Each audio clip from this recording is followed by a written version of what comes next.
जिल्हा रुग्णालयात डॉक्टरांची गैरहजेरी, शस्त्रक्रिया रोखल्याने रुग्णांचे हाल।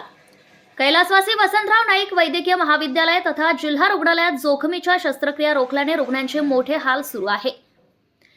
तसेच येथील जिल्हा शासकीय रुग्णालयाची अवस्था देखील अत्यंत दयनीय झाली आहे। उपलब्ध मनुष्यबळाचा योग्य नियोजनाचा अभाव, औषधांचा तुटवडा, स्वच्छता, आधुनिक यंत्रणांचा अभाव अशा सर्वच पातळीवरील उदासीनतेमुळे रुग्णांची परवड सुरू आहे।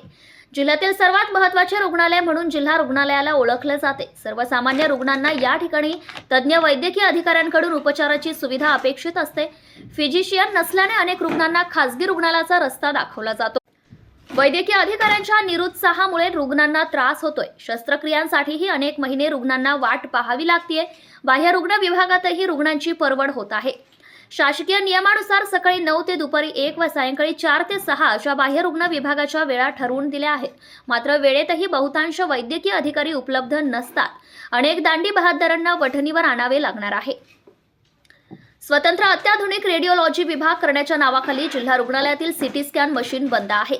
सिटी स्कॅन, सोनोग्राफी, एक्स-रे, विविध प्रकारच्या टेस्ट बाहेरून करायला लावण्याचा सपाटाही जिल्हा रुग्णालयात सुरू असतो। त्यावरही प्रशासकीय यंत्रणेचे नियंत्रण नाही।